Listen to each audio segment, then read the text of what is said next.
Di kanal Suara Kehidupan, setiap kisah bukan sekedar cerita, melainkan peringatan, pelajaran, dan cermin untuk hati yang pernah terluka. Jika kisah ini menyentuhmu, tetaplah bersama kami. Karena di sini, setiap suara punya rumah.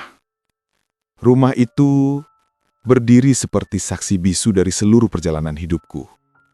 Jika orang lain melihatnya hanya sebagai bangunan dengan dinding dan atap, bagiku, rumah itu adalah tubuh kedua, terbuat dari keringat, letih, dan impian yang kupahat selama puluhan tahun.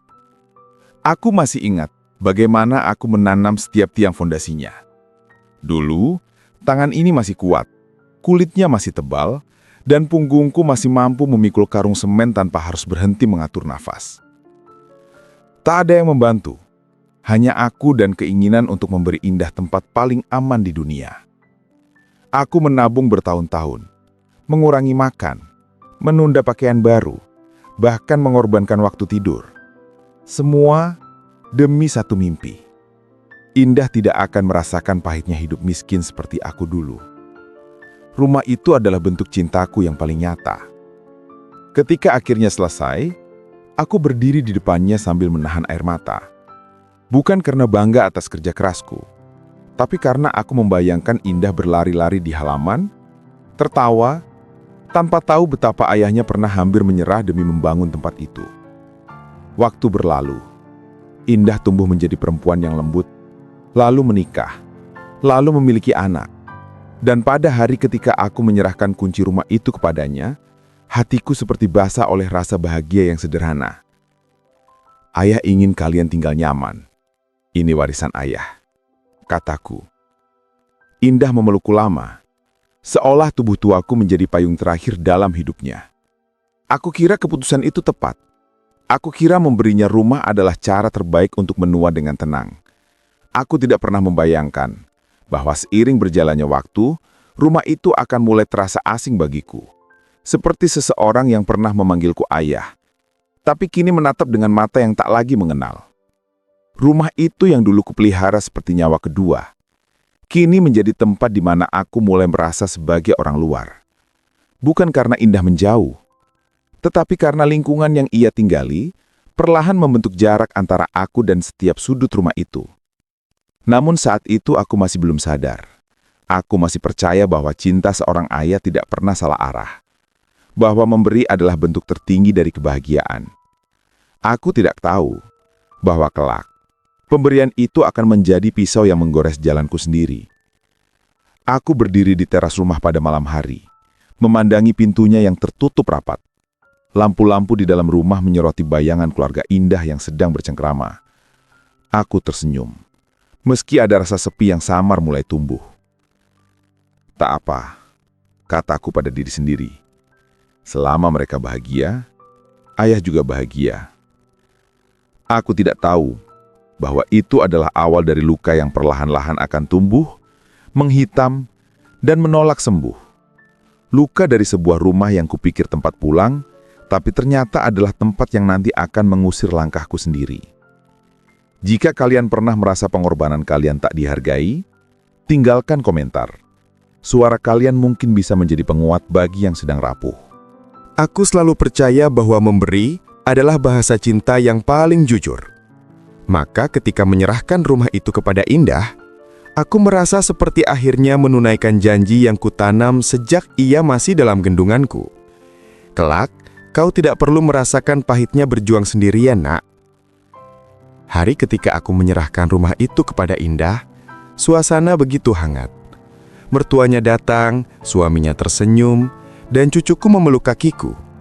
Semua tampak seperti halaman buku yang ingin diingat selamanya. Tapi rupanya beberapa senyum hanya bertahan untuk 1 hari. Setelah itu, aku mulai menyadari perubahan-perubahan kecil yang terasa seperti angin dingin yang masuk melalui celah pintu. Awalnya dari cara mereka menyebut rumah itu. Bukan lagi rumah ayah, seperti dulu Indah menyebutnya. Bukan lagi rumah keluarga, seperti biasanya. Kini mereka menyebutnya dengan kalimat yang lebih sempit, lebih menutup pintu. Rumah kami. Aku masih mencoba tersenyum setiap kali mendengar itu. Aku bilang pada diriku, Tidak apa, mungkin mereka belum terbiasa. Namun perlahan, kata-kata itu seperti membangun tembok tak kasat mata antara aku dan rumah yang dulu kubangun dengan seluruh umurku. Suatu sore, aku sedang duduk di teras. Ibu mertua Indah melintas di depanku. Ia tersenyum, senyum yang tipis, lebih seperti formalitas daripada penerimaan. "Bapak betah tinggal di sini?" tanyanya. Pertanyaan sederhana, tapi nadanya seperti memeriksa apakah aku masih berniat menetap atau kapan aku akan pergi. Aku tertawa kecil, mencoba mengurangi ketegangan. "Rumah ini rumah Indah. Ayah hanya menumpang." "Ah, iya, menumpang," jawabnya cepat, seakan menemukan kata yang tepat untukku. Kata itu menusuk lebih dalam dari yang ia sadari. Aku ingin membalas bahwa aku tidak menumpang, bahwa fondasi rumah itu kutanam saat dunia belum mengenal siapapun di rumah itu kecuali aku dan Indah. Tapi bibirku menahan diri. Aku tidak ingin membuat Indah berada dalam posisi sulit. Dalam diam itu, aku baru sadar bahwa terkadang luka terbesar tidak lahir dari teriakan, tapi dari kata yang disampaikan dengan tenang. Setiap hari berikutnya terasa seperti ujian kesabaran. Aku sering melihat besan Indah menunjukkan sikap yang membuatku merasa seolah kehadiranku mengganggu ruang udara di rumah itu. Tak ada yang terang-terangan mengusirku, tapi isyarat-isyarat kecil itu memukul batinku perlahan. Di meja makan, aku duduk paling ujung, bukan lagi di tempat yang dulu menjadi kursiku. Di ruang keluarga, aku jarang diajak bicara. Jika aku berdehem atau batuk, mereka menoleh dengan ekspresi seolah terganggu. Aku mulai bertanya pada diri sendiri, apakah pemberian terbesar yang kulakukan justru menjadi sumber sakit hatiku? Apakah rumah ini benar-benar menjadi penyembuh bagi keluarga Indah, atau justru menjadi racun bagi hidupku sendiri? Tapi setiap kali melihat Indah tersenyum, melihat cucuku berlari di ruangan yang dulu kubangun dengan harapan, aku kembali meyakinkan diri. Ayah tidak apa-apa. Selama mereka bahagia, ayah kuat. Padahal jauh di dalam diriku, ada suara kecil yang berbisik. Hati seorang ayah boleh saja kuat, tapi tidak seharusnya diuji sampai begini. Aku tidak tahu bahwa ini baru permulaan. Permulaan dari jalan panjang yang akan mengajariku betapa tipis batas antara berkorban dan tersakiti. Menurut kalian, apakah seorang ayah salah jika ingin tetap tinggal di rumah yang ia bangun sendiri? Tulis pendapatmu di komentar. Barangkali suara kalian bisa membantu hati yang sedang gamang. Hari itu, matahari sore memantul lembut di permukaan lantai ruang tamu. Ruangan yang dulu kubersihkan sendiri, kuberi warna yang kutebak paling disukai Indah. Namun ketika aku melangkah masuk, ada sesuatu yang terasa berbeda. Bukan pada dindingnya, bukan pada perabotnya, tapi pada cara mereka menatapku. Di ruang itu, keluarga besan Indah duduk rapi. Senyum mereka terbentang, tapi bukan senyum yang menghangatkan. Lebih mirip guratan tipis yang dibuat agar terlihat sopan, padahal hatinya sedang menjaga jarak. Senyum semacam itu mudah dikenali oleh orang tua sepertiku, sebab aku sudah pernah mendapatkannya dari banyak orang saat masih hidup dalam kemiskinan dulu. "Mari Pak, duduk," kata ibu mertua Indah. Nada suaranya manis, tapi manis yang dipaksakan, seperti gula yang tidak benar-benar larut dalam air. Aku duduk perlahan, tidak ingin terlihat menuntut, tidak ingin menimbulkan gelombang kecil yang bisa berubah menjadi badai. Hanya berusaha menjadi bagian dari keluarga, tanpa perlu menggeser siapapun. Namun bahkan saat aku duduk, aku bisa merasakan udara di sekitar meja berubah kaku. Mereka melanjutkan obrolan tentang bisnis, tetangga, rencana liburan, tapi tidak satu pun di antaranya melibatkan aku. Aku berada di ruangan itu, namun tidak diajak masuk ke dalam lingkaran percakapan. Seperti sebuah bingkai foto yang dipasang di dinding, terlihat tapi tidak punya suara. Lalu besanku, ayah mertua Indah, memandangku sekilas. "Bapak sudah lama tinggal di sini?" tanyanya. Pertanyaan itu sederhana tapi maknanya rumit. Aku menjawab pelan. Sejak Indah meminta ayah tinggal beberapa waktu. Ia mengangguk, tapi matanya tidak mengangguk. Matanya justru berkata, Berapa lama lagi? Di momen itu, ruang tamu yang dulu terasa hangat menjadi seperti kotak kaca yang dingin. Suara tawa mereka seperti gema asing. Aku merasa duduk di kursi yang sama, tetapi tak lagi berada di rumah yang sama. Indah masuk membawa minuman. Wajahnya tampak menegang melihat suasana yang tak wajar ini. Ia duduk di sampingku, menggenggam tanganku singkat, seolah ingin berkata, "Ayah tidak sendirian." Genggaman itu membuatku berusaha tersenyum.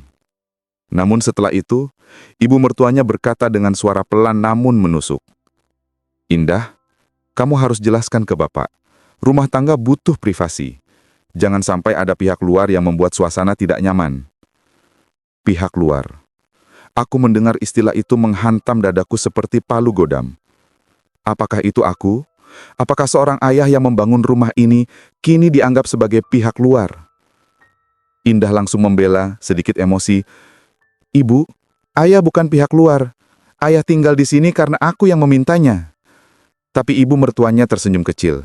Senyum yang sudah sejak tadi ku tahu palsu. "Ya, Bu tahu. Tapi tetap saja, rumah ini sekarang rumah kalian.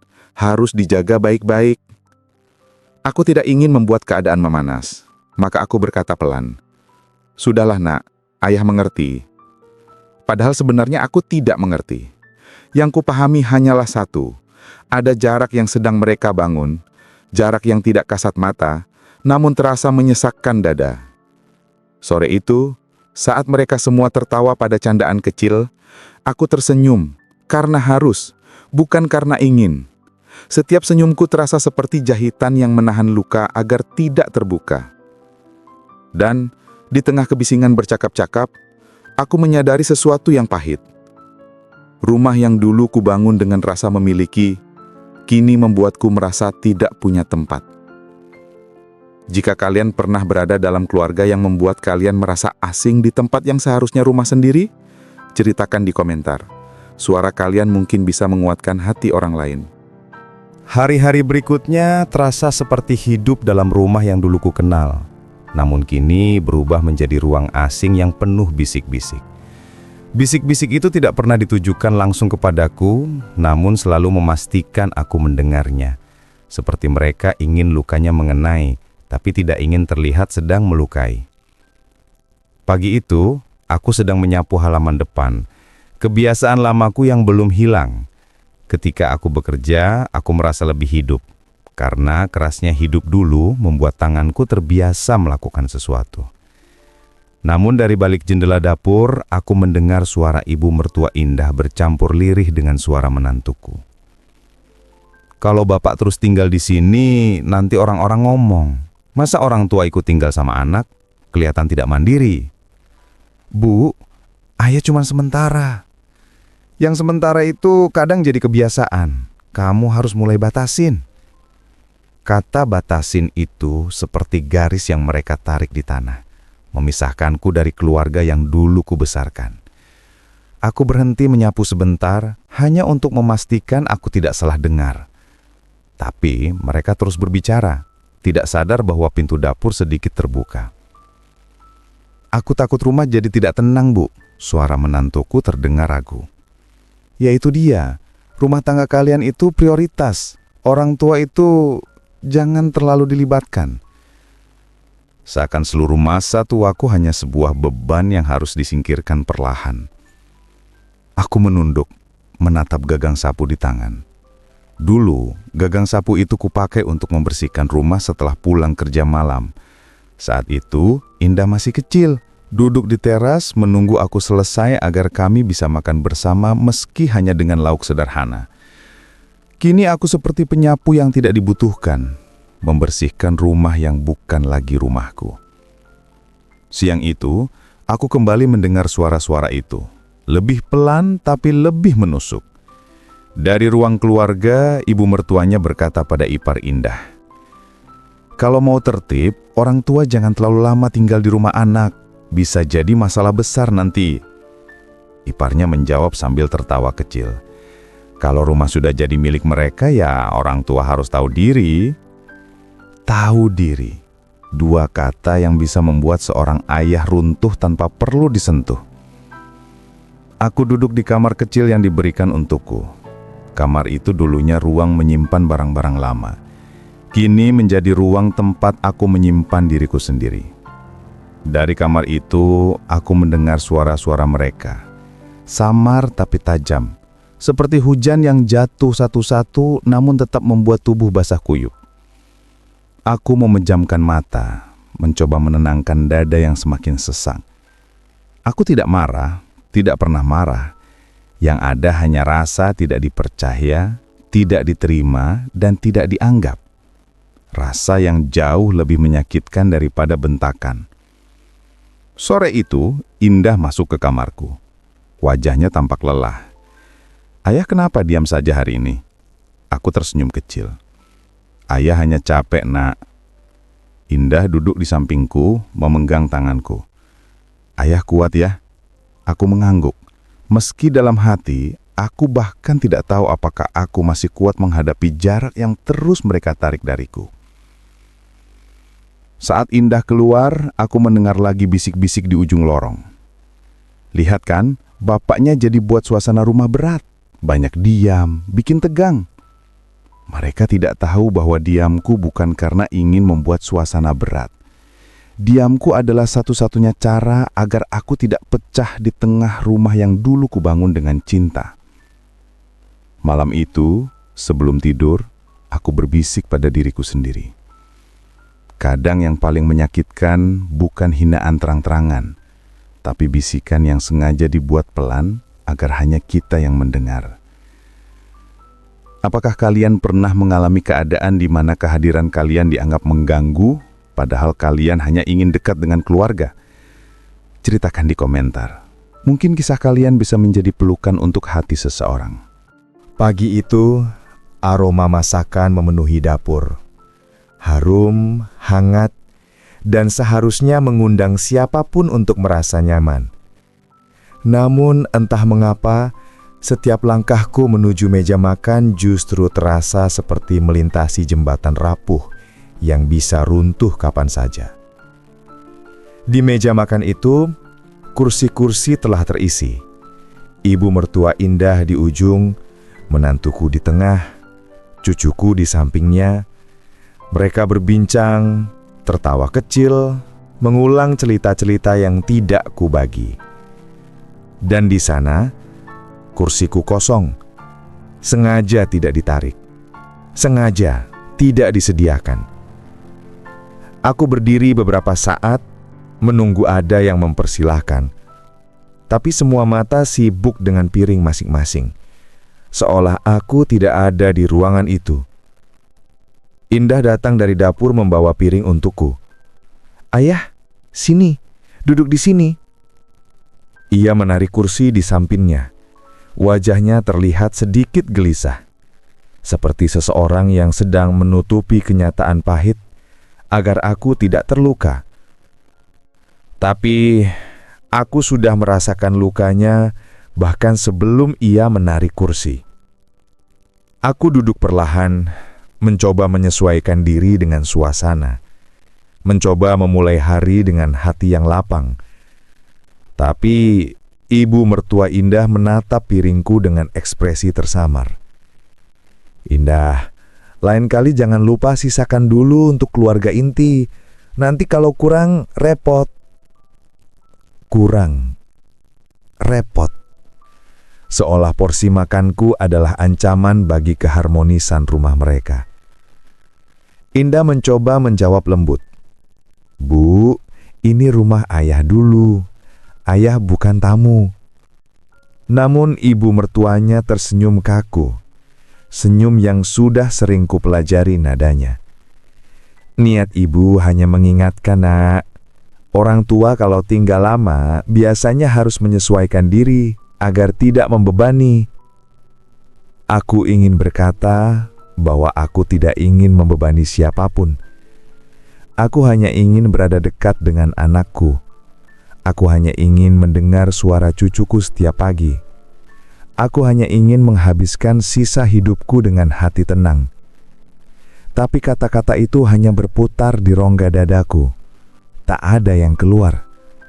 Karena aku tahu, Bila aku bicara, mereka akan menganggap aku terlalu sensitif.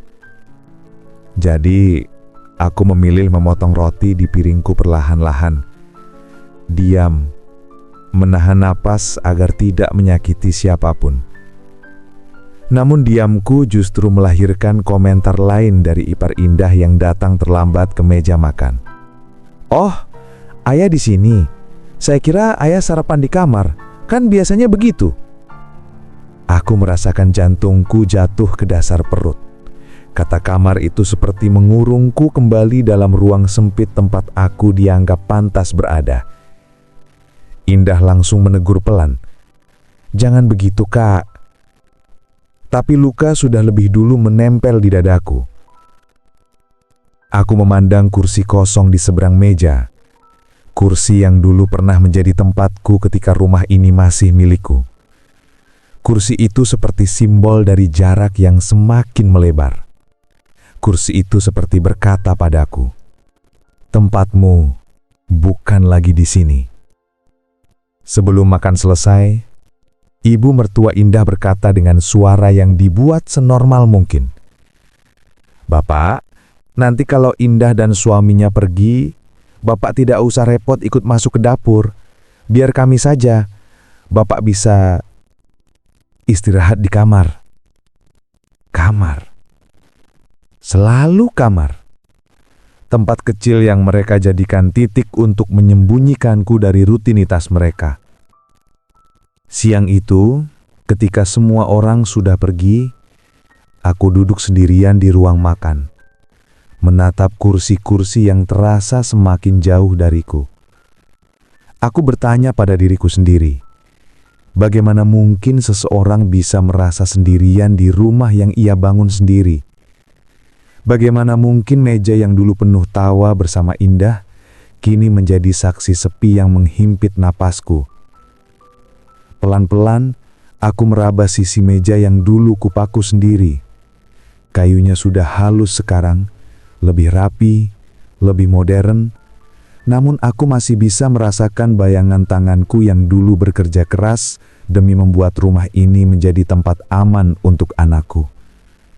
Dan kini, tempat aman itu bahkan tidak menyediakan kursi untukku.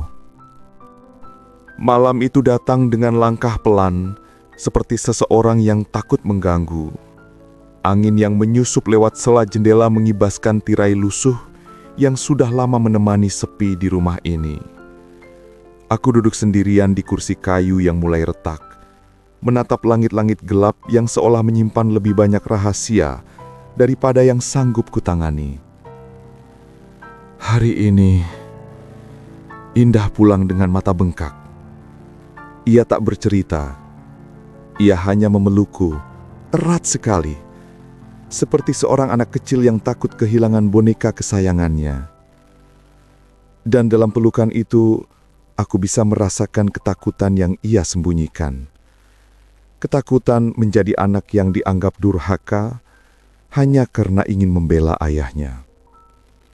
Aku diam. Aku tak ingin menambah beban di pundaknya yang sudah ringkih oleh pernikahan yang tak memberinya ruang bernafas. Ketika ia akhirnya masuk kamar, aku duduk kembali, menunduk seperti seseorang yang sedang diadili oleh hidup. Rasanya, aku seperti dosa yang terus menempel di hidupnya. Dosa yang ia cintai, tapi yang membuatnya dimarahi, dicaci, bahkan dianggap ancaman oleh keluarganya sendiri. Dan saat aku menarik nafas panjang itu, aku sadar. Aku tidak lagi marah kepada menantuku. Aku tidak lagi memendam dendam pada keluarganya. Yang paling menusukku justru rasa bersalah. Bukan karena aku tinggal di rumah ini, bukan karena aku merepotkan siapapun, tapi karena kehadiranku membuat anakku harus memilih. Di usia tuanya, harusnya seorang ayah menciptakan kedamaian bagi anaknya. Tapi aku justru menjadi badai. Aku mencoba menepis pikiran itu, menengadah pada langit-langit gelap, seolah Tuhan duduk di sana. menatapku dengan mata yang tak terlihat. Ya Allah, aku ini pria tua yang sudah terlalu banyak kehilangan. Jika memang kehadiranku menjadi penyebab air mata anakku, ambillah apa saja dariku, asal jangan hatinya. Tanganku bergetar. Sudah lama aku tidak berdoa dengan suara yang pecah seperti itu. Aku merasa seperti anak kecil yang kembali mengadu pada ayahnya setelah lama berkelana. Lalu pintu kamar sedikit terbuka. Indah mengintip. "Ayah, belum tidur?" tanyanya pelan. Aku tersenyum, namun senyumku patah. Ayah hanya menenangkan diri. Indah menghampiriku, duduk di lantai, menyandarkan kepalanya di lututku seperti ketika ia masih kecil. "Maafkan aku ya," katanya lirih. Aku mengusap rambutnya. "Untuk apa minta maaf? Kaulah satu-satunya alasan ayah masih kuat berdiri." Matanya berkaca-kaca. "Aku takut kehilangan ayah." Aku menggigit bibir agar suaraku tak pecah. "Indah, kamu tidak akan kehilangan ayah. Yang ayah takutkan justru kamu kehilangan kebahagiaanmu karena mempertahankan ayah." Ia menggeleng dan memeluk kakiku lebih erat. "Ayah bukan beban. Ayah rumahku." Dan kalimat itu merobohkan dinding terakhir di dadaku. Di malam sunyi itu, aku sadar. Doa-doa yang tak pernah kuucapkan selama ini telah tiba waktunya untuk keluar. Doa agar Indah tetap kuat. Doa agar aku diberi hati yang rela. Doa agar rumah ini kembali hangat. Bukan karena aku tinggal di dalamnya, tapi karena Indah tidak lagi menangis karenaku. Namun sesuatu dalam hatiku berbisik, kedamaian itu mungkin hanya bisa terwujud jika aku berani mengambil keputusan yang paling menyakitkan. Dan malam itu, untuk pertama kalinya dalam hidupku, aku mulai mempertimbangkan kemungkinan untuk pergi. Malam itu datang dengan langkah pelan, seperti seseorang yang takut mengganggu. Angin yang menyusup lewat sela jendela mengibaskan tirai lusuh yang sudah lama menemani sepi di rumah ini. Aku duduk sendirian di kursi kayu yang mulai retak, menatap langit-langit gelap yang seolah menyimpan lebih banyak rahasia daripada yang sanggup kutangani. Hari ini, Indah pulang dengan mata bengkak. Ia tak bercerita. Ia hanya memelukku, erat sekali, seperti seorang anak kecil yang takut kehilangan boneka kesayangannya. Dan dalam pelukan itu, aku bisa merasakan ketakutan yang ia sembunyikan. Ketakutan menjadi anak yang dianggap durhaka hanya karena ingin membela ayahnya. Aku diam. Aku tak ingin menambah beban di pundaknya yang sudah ringkih oleh pernikahan yang tak memberinya ruang bernafas. Ketika ia akhirnya masuk kamar, aku duduk kembali, menunduk seperti seseorang yang sedang diadili oleh hidup. Rasanya, aku seperti dosa yang terus menempel di hidupnya. Dosa yang ia cintai, tapi yang membuatnya dimarahi, dicaci, bahkan dianggap ancaman oleh keluarganya sendiri. Dan saat aku menarik nafas panjang itu, aku sadar. Aku tidak lagi marah kepada menantuku. Aku tidak lagi memendam dendam pada keluarganya. Yang paling menusukku justru rasa bersalah. Bukan karena aku tinggal di rumah ini, bukan karena aku merepotkan siapapun, tapi karena kehadiranku membuat anakku harus memilih. Di usia tuanya, harusnya seorang ayah menciptakan kedamaian bagi anaknya. Tapi aku aku justru menjadi badai. Aku mencoba menepis pikiran itu, menengadah pada langit-langit gelap, seolah Tuhan duduk di sana, menatapku dengan mata yang tak terlihat. Ya Allah, aku ini pria tua yang sudah terlalu banyak kehilangan. Jika memang kehadiranku menjadi penyebab air mata anakku, ambillah apa saja dariku, asal jangan hatinya. Tanganku bergetar. Sudah lama aku tidak berdoa dengan suara yang pecah seperti itu. Aku merasa seperti anak kecil yang kembali mengadu pada ayahnya setelah lama berkelana. Lalu pintu kamar sedikit terbuka. Indah mengintip. "Ayah, belum tidur?" tanyanya pelan. Aku tersenyum, namun senyumku patah. Ayah hanya menenangkan diri. Indah menghampiriku, duduk di lantai, menyandarkan kepalanya di lututku seperti ketika ia masih kecil. "Maafkan aku ya," katanya lirih. Aku mengusap rambutnya. "Untuk apa minta maaf? Kaulah satu-satunya alasan ayah masih kuat berdiri." Matanya berkaca-kaca. "Aku takut kehilangan ayah." Aku menggigit bibir agar suaraku tak pecah.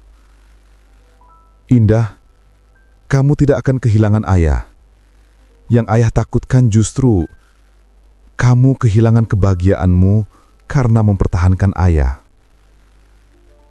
Ia menggeleng dan memeluk kakiku lebih erat. "Ayah bukan beban. Ayah rumahku." Dan kalimat itu merobohkan dinding terakhir di dadaku. Di malam sunyi itu, aku sadar. Doa-doa yang tak pernah kuucapkan selama ini telah tiba waktunya untuk keluar. Doa agar Indah tetap kuat. Doa agar aku diberi hati yang rela. Doa agar rumah ini kembali hangat.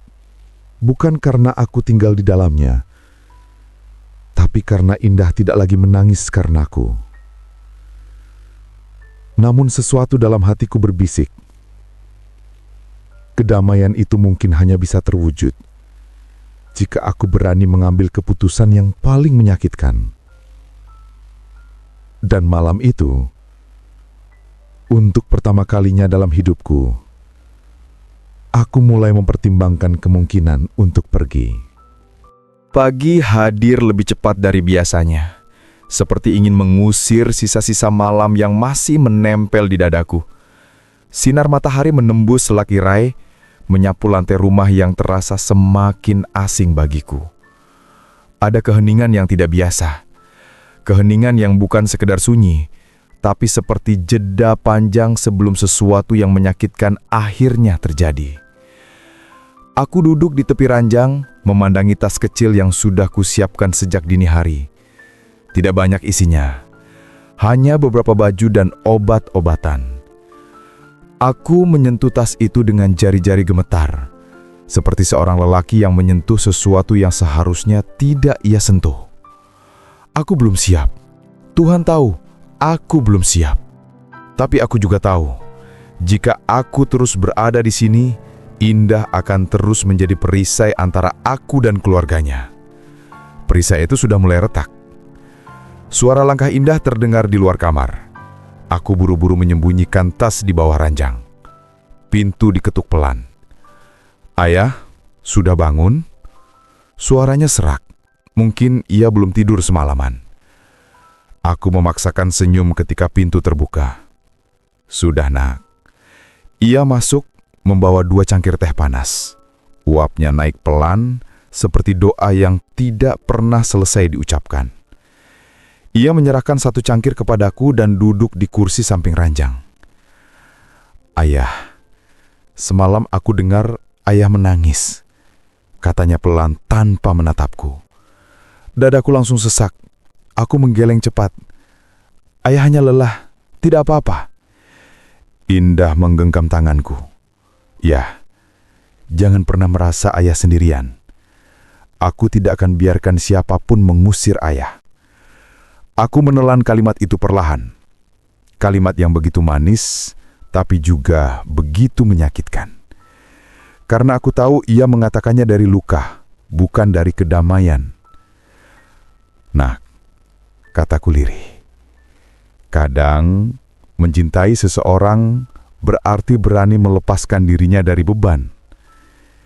Ia mengangkat wajah. Ayah bukan beban. Matanya memerah. Suaranya pecah. Dan aku merasa seperti penjahat yang menusuk hatinya dengan kata-kata yang seharusnya membuatnya kuat, bukan membuatnya hancur. Aku menarik nafas panjang. Indah, ayah tidak ingin kamu terus hidup dalam pertengkaran. Setiap hari suamimu memarahimu. Setiap kali keluarganya memandangmu sinis. Itu semua karena ayah. Karena ayah tinggal di sini. Ia memegang wajahku dengan kedua tangannya. Ya, kalau aku harus memilih, aku memilih ayah. Kalimat itu seperti pisau yang bergerak lambat di dadaku. Aku ingin bahagia mendengarnya, tapi yang kurasakan justru nyeri yang mendalam. Aku tidak ingin menjadi pilihan yang membuat hidupnya berantakan. Aku memalingkan wajah, takut ia melihat mataku yang mulai basah. Tidak seharusnya kamu memilih, nak. Suasana kamar terasa semakin sempit, seperti dindingnya bergerak mendekat. Aku tak sanggup menatapnya. Aku tahu, jika aku menatap lebih lama, aku akan kehilangan keberanian untuk keputusan yang sudah mulai tumbuh di hatiku. Indah kemudian bersandar di pundakku, suaranya bergetar. Ayah, jangan tinggalkan aku ya. Hatiku runtuh. Aku memeluknya erat, seerat yang aku bisa, seolah aku sedang merangkul seluruh masa lalu kami. Tawa, tangis, kehilangan dan pengkhianatan waktu. Aku berbisik. Tidak sekarang. Tidak hari ini. Karena memang belum hari ini. Tapi aku tahu waktu itu akan datang. Ketika Indah keluar dari kamar, aku kembali menatap tas di bawah ranjang. Tas kecil yang mulai terasa seperti pengkhianatan pada diriku sendiri, pada Indah. Aku mengambilnya perlahan, menyentuh resletingnya yang dingin. Dan dalam keheningan itu, aku berkata pada diriku sendiri, jika suatu hari aku harus pergi, biarlah aku pergi bukan karena aku tidak dicintai, tapi karena aku terlalu mencintainya hingga aku tak sanggup melihatnya terluka lagi. Pagi itu, langkah yang tak ingin ku ambil mulai membayangi. Belum terjadi, tapi sudah menunggu di depan pintu. Hari itu udara terasa berbeda, lebih berat, lebih panas. Seakan langit menahan sesuatu yang ingin pecah. Aku duduk di teras, seperti biasa, memandangi halaman yang dulu kutanami dengan harapan. Rumputnya masih hijau, tapi aku tak merasakan sejuknya. Semua tampak pudar. Dari dalam rumah, suara bisik-bisik terdengar. Bukan sekadar percakapan, tapi seperti bara yang siap menyala. Bisikan itu semakin keras, semakin tajam, hingga akhirnya berubah menjadi suara tinggi yang memantul di dinding-dinding rumah yang pernah kubangun dengan tanganku sendiri. Ibu mertua Indah, suaminya, dan beberapa kali suara Indah yang mencoba menahan tangis. Aku tetap duduk, memejamkan mata. Namun, bagaimana bisa seseorang memejamkan telinga? Aku capek hidup begini. Kenapa ayahmu nggak mau mengerti kalau dia itu cuma membebani rumah ini? Setiap katanya seperti batu besar yang dilempar ke dada. Aku menggenggam ujung kursi, menahan diri untuk tidak berdiri dan masuk. Karena aku tahu, kehadiranku hanya akan membuat api semakin besar. Dia bukan beban. Suara Indah akhirnya pecah. Rumah ini peninggalan ayah. Tanpa ayah, kita bahkan gak punya tempat tinggal. Lalu hening. Hening yang pahit. Hening yang menandakan seseorang merasa dipermalukan. Dan kemudian pintu dibanting keras. Aku terkejut. Tapi tetap duduk. Aku harus tetap duduk. Karena kalau aku berdiri, tubuh ini akan gemetar. Suami Indah keluar dengan wajah merah penuh amarah. Ia berhenti di depan pintu teras, menatapku lama, seperti menatap barang usang yang menghalangi jalan. Pak, ia menarik napas kasar. Sampai kapan Bapak mau tinggal di sini? Aku tersenyum kecil. Senyum yang ditarik paksa dari ujung luka. Sampai Indah tak lagi membutuhkan aku. Dia butuh keluarganya sendiri, bukan bapak tua yang bikin semuanya berantakan. Bapak tua. 3 kata sederhana, tapi rasanya seperti tamparan yang tak berbunyi. Aku ini ayahnya, jawabku lembut. Aku tidak akan menyakiti anakku. Tapi keberadaan Bapak sendiri sudah menyakitkan, bentaknya. Dari dalam rumah, suara Indah terdengar. Jangan bicara begitu ke ayah. Ia keluar, wajahnya basah. Nafasnya tersengal. Matanya memohon agar aku tidak membalas, tidak memperkeruh. Aku cuma ingin tenang, Indah. Suaminya kembali berteriak. Orang tuaku juga nggak nyaman. Mereka nggak mau tinggal serumah dengan ayahmu. Ia menahan kata terakhir itu, tapi tetap keluar seperti racun. Indah menatapku. Matanya seperti pecahan kaca, tajam, rapuh, dan mengalirkan rasa sakit yang tak tertampung. Ayah. Hari-hari setelah pertengkaran itu, berjalan seperti langkah di atas kulit telur. Pelan, penuh waspada, dan setiap gerak kecil bisa memicu pecahan baru. Rumah ini tidak lagi menjadi rumah. Ia menjelma menjadi ruang tunggu yang sunyi, menanti siapa yang lebih dulu menyerah. Aku atau keadaan. Pagi itu, aku bangun lebih awal dari biasanya. Tidak ada yang membangunkanku, tapi rasa sesak seperti tangan tak kasat mata menarikku dari tidur. Aku membuka pintu kamar perlahan, berharap suara engsel tidak mengusik siapapun. Rasanya, aku hidup sebagai tamu di rumah sendiri. Tamu yang tidak diundang. Di dapur, aku membuat teh hangat. Suara sendok beradu dengan gelas menjadi musik paling keras yang berani kubuat. Setiap suara kecil seakan bisa memicu amarah yang lain. Aku duduk di meja, membiarkan uap teh menyentuh wajahku, seperti pelukan kecil yang masih tersisa di kehidupan ini. Tiba-tiba terdengar langkah kaki cepat. Indah muncul dengan wajah pucat dan mata sembab. Tanda ia tidak tidur nyenyak semalaman. Ayah bangun sepagi ini. Suaranya lembut, namun lelah. Aku tersenyum kecil. Ayah cuma ingin menikmati pagi. Ia duduk di sampingku, menatapku lama seolah ingin memastikan aku tidak akan hilang tiba-tiba. Ayah, jangan pikirkan omongan mereka ya.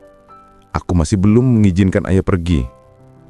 Aku ingin mengatakan sesuatu, tetapi langkah lain terdengar, lebih berat, lebih kasar. Suami Indah masuk ke dapur dan langsung menghela napas panjang. Seakan kehadiranku membuat udara menjadi lebih sempit baginya. Ia membuka kulkas tanpa bicara, mengambil air minum, lalu berdiri sambil menatapku dari sudut matanya. Tatapan itu seperti bisikan. Sudah saatnya Baba pergi. Indah melihat itu, dan ia langsung bersuara. Tegas, namun gemetar. Kamu bisa bersikap sopan tidak di pagi hari? Ayah tidak salah apa-apa. Suaminya mengangkat alis, seakan tersinggung oleh pembelaan itu. Aku cuma minum. Tidak ada yang salah. Tatapan kamu itu sudah cukup. Jawab Indah. Suasana langsung menegang. Aku menunduk, menyadari bahwa setiap kali aku ada di ruangan, pertengkaran tidak pernah jauh. Ayah ke depan saja ya. Aku katakan pelan, mencoba memecah ketegangan. Namun Indah memegang tanganku. Tidak, ayah duduk di sini. Ini rumah ayah juga. Suaminya menghela napas panjang. Kamu itu selalu membela ayahmu. Kamu pikir aku nggak capek? Perkataan itu membuat Indah bangkit. Kalau ayah nggak ada, kamu lupa ya dulu kita tinggal kontrakan satu kamar. Rumah ini milik ayah. Tapi sekarang, rumah ini milik kita. Kita, Indah, dan aku ingin hidup damai tanpa tekanan dari orang tua yang... Ia berhenti, menahan kata terakhir. Tapi semua orang tahu arah kalimat itu. Indah menahan air mata. Kamu lupa siapa yang membuatmu ada di sini? Kamu lupa siapa yang memberimu pijakan pertama sebagai kepala keluarga? Aku menarik napas pelan. Sudah, Nak. Jangan diteruskan. Tidak ya? Suara Indah pecah. Tidak ada yang boleh merendahkan ayah. Suaminya kemudian meletakkan gelasnya dengan keras, hingga suara dentingnya memecah pagi. Kalau begini terus, aku yang akan pergi. Ancaman itu bukan ancaman pertama. Dan seperti biasa, ia mengatakannya bukan karena benar-benar ingin pergi, tapi karena ingin menekuk hati Indah. Ingin menang. Indah terdiam. Bahunya melemah. Aku melihatnya dari samping, anak yang dulu kubesarkan dengan kesabaran, yang kubimbing melewati tahun-tahun sulit, kini berdiri di antara dua cinta yang sama-sama membuatnya berdarah. Aku tidak tahan melihat matanya yang bergetar itu. Aku bangkit. Suara kursiku digeser membuat keduanya menoleh. Sudahlah, kataku pelan, mencoba memecah ketegangan. Namun Indah memegang tanganku. Tidak, ayah jangan ngomong begitu. Suaminya menatapku puas, seperti seseorang yang akhirnya mendengar jawaban yang ia inginkan sejak lama. Aku tersenyum pada Indah. Senyum retak yang hanya bisa dimengerti oleh seorang ayah. Nak, ayah tidak ingin rumah tanggamu berantakan. Tidak ingin suamimu pergi. Tidak ingin hidupmu penuh pertengkaran hanya karena ayah masih di sini. Air mata Indah jatuh tanpa suara. Yah, hanya satu kata itu yang keluar dari bibirnya, tetapi maknanya menembus ke seluruh tubuhku. Aku mengusap kepalanya. Ayah akan pikirkan tempat lain. Tidak hari ini, tapi ayah akan bersiap. Suaminya menunduk, pura-pura sibuk, tetapi aku tahu ia mendengarnya. Ia lega. Begitu lega hingga hampir tampak di wajahnya. Saat aku melangkah menuju teras, aku menyadari sesuatu yang perih. Bukan kata-kata mereka yang paling menyakitkan, melainkan kenyataan bahwa kehadiranku, yang dulu menjadi pelindung bagi Indah, kini menjadi alasan ia harus bertarung setiap hari. Dan aku mulai benar-benar percaya bahwa mungkin pergi adalah cara terakhirku mencintainya. Malam itu turun perlahan.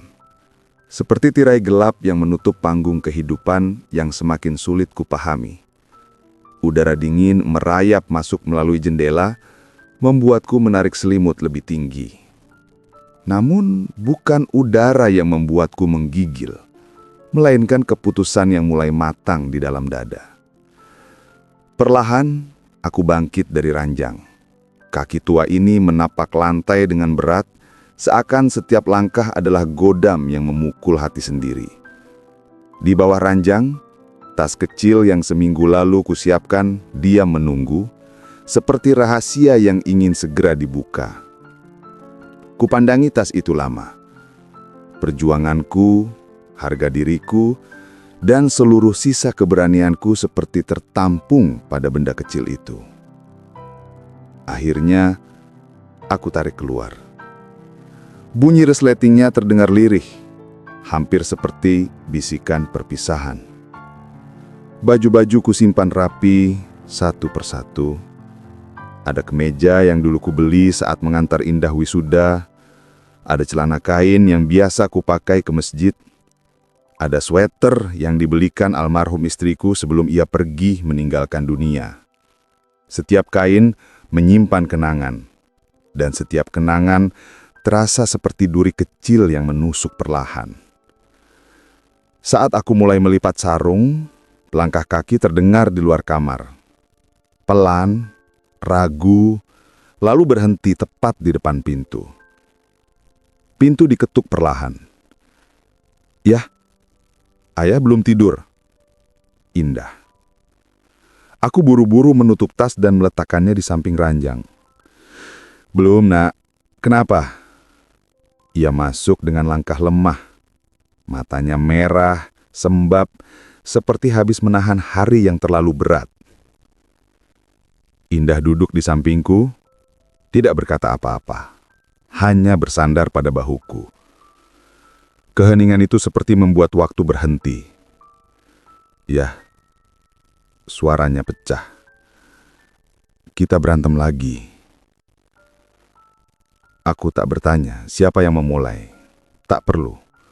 Pertengkaran itu selalu memiliki pola yang sama, dan aku selalu menjadi titik tengahnya.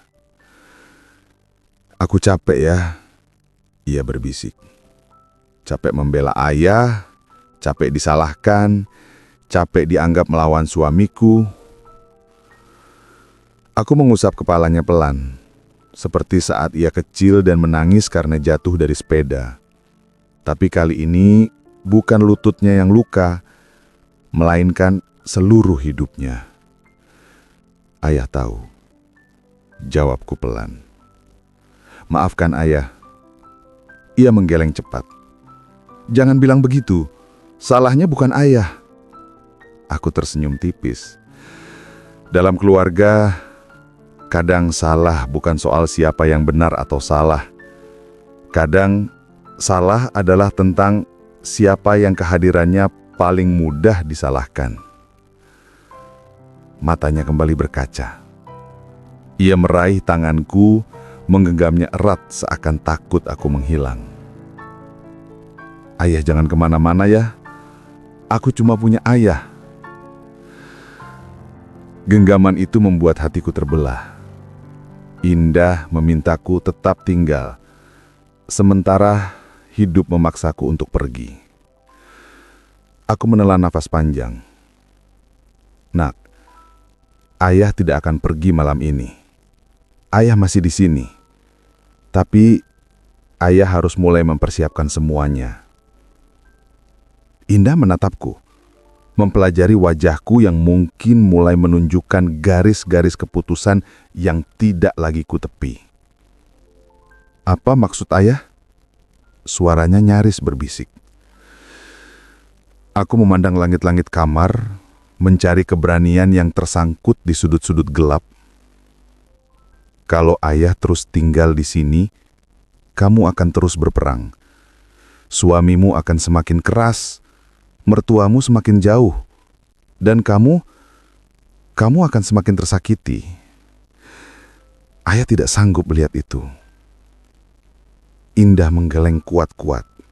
"Tidak, ayah tidak boleh berpikir begitu. Mereka harusnya yang berubah, bukan ayah. Pergi." Air mata jatuh di pipinya, satu persatu. Aku meraih wajahnya, menyekanya dengan ibu jari. "Nak, ayah tidak ingin kamu memilih antara ayahmu dan suamimu. Itu pilihan kejam, dan ayah tidak ingin kamu hidup dengan luka seperti itu." Ia memelukku erat, tubuhnya bergetar. "Ayah jangan tinggalkan aku." Aku membejamkan mata. Pelukan itu hangat. Seperti dulu, ketika ia masih kecil dan memelukku setelah mimpi buruk. Bedanya, kali ini, akulah mimpi buruk itu. Kehadiranku membuat hidupnya goyah. Ayah tidak akan jauh, bisikku.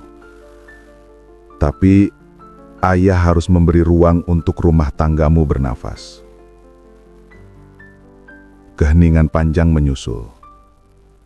Hanya terdengar detak jam dinding dan sesekali isak kecil yang ia tahan. Setelah ia tertidur di sampingku karena kelelahan menangis, aku menatap tas kecil itu. Perlahan, dengan hati yang seperti diiris, aku menambahkan satu hal terakhir ke dalamnya. Foto lama kami, aku, Indah, kecil dan ibunya. Foto yang kusimpan di meja selama bertahun-tahun.